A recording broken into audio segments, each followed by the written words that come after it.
So I gotta admit, reviewing TV shows is very different than reviewing movies, specifically because once you get like kind of a grasp of what's going on, you kind of struggle to find things to talk about.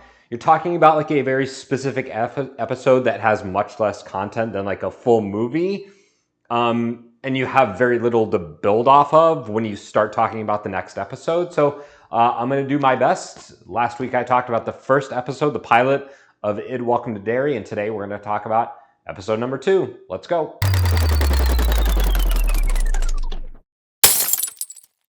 Thank you so much for checking out the video. Before we get started, subscribe to the channel. You can also follow me on X, Instagram, and Rumble. I post on all of those channels simultaneously every Saturday morning, 9 a.m. Pacific time. So I really like the first episode of It, Welcome to Derry, and I really like the second episode as well, probably a little bit less so. And I'm going to spoil the first episode, and I'm going to spoil the second episode. There's just not really a way to talk about this. Otherwise, the video would be approximately 30 seconds long, so I do need to spoil a little bit of these episodes. So first episode ends kind of crazy. A bunch of the characters that we have fallen in love with over the course of like a pretty like packed hour completely die. They just straight up get murdered by this flying demon baby in a movie theater. And then the second episode is dealing with some of the fallout of that, particularly a black man who they're trying to pin all of this on. They're trying to like frame him for the murders. The kids are still like dealing with their school troubles, and this kid's getting bullied, and there's like all of this kind of familial drama going on between our various characters. There's a lot of different subplots as well. So this is one of those episodes that's not like inherently frightening. There's some dream sequences. We see the first sequence, the first sequence is a retelling of the end of the first episode, where it just shows us kind of like a recap of what happens in the movie theater. And then there's this like fairly significant subplot where one of the characters he has like this ability to not have any fear because of this war injury he had. It's explained, but it's kind of silly.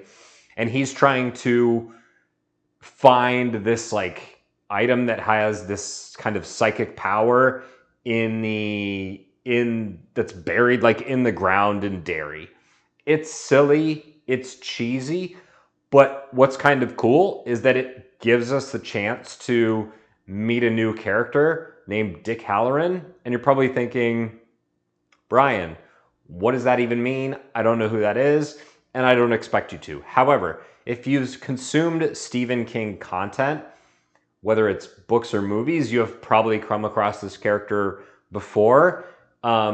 Dick Halloran is a character in The Shining, and like a pretty significant character. He's works at the Overlook, but he's not there when it's out of season. So Danny, who has the power called The Shining, contacts Dick and like summons him back to the Overlook, where he is subsequently murdered by Jack Torrance. As soon as he walks in the door, Jack just nails him with an axe. I believe in the book it's a croquet mallet. It's a croquet mallet in the miniseries as well. So he's just basically like straight up murdered in the very beginning. And in this, he's like just there to use his psychic powers to find this cursed item in the ground that they're going to use to basically end the Cold War. That's the gist of this entire episode. And then the various like subplots are kind of peppered throughout. And I think the acting continues to be really good.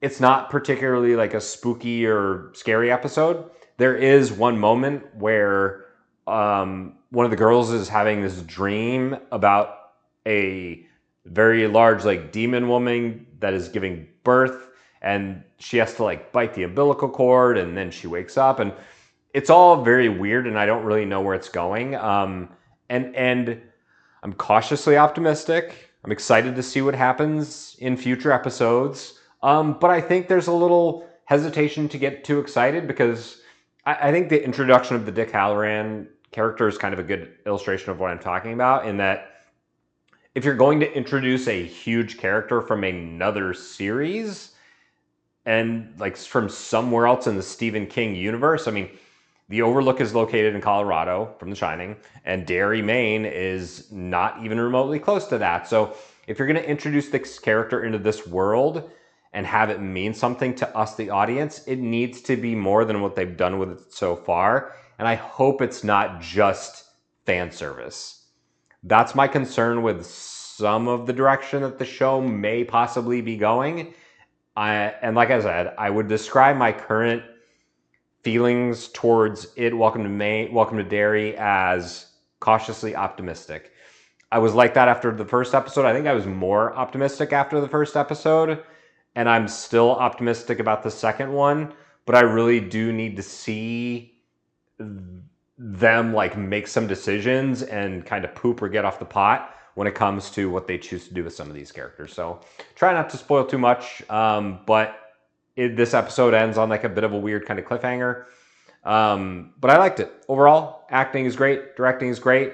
Andy Muscati, the director, has this very like, he's kind of addicted to like shoving the camera directly into people's faces. He's done that in pretty much everything he's done, and he does that here. It's not too like glaring, but it's a little bit obnoxious. And I guess I could just have to get used to it. So that's what I thought of It, Welcome to Derry, the second episode.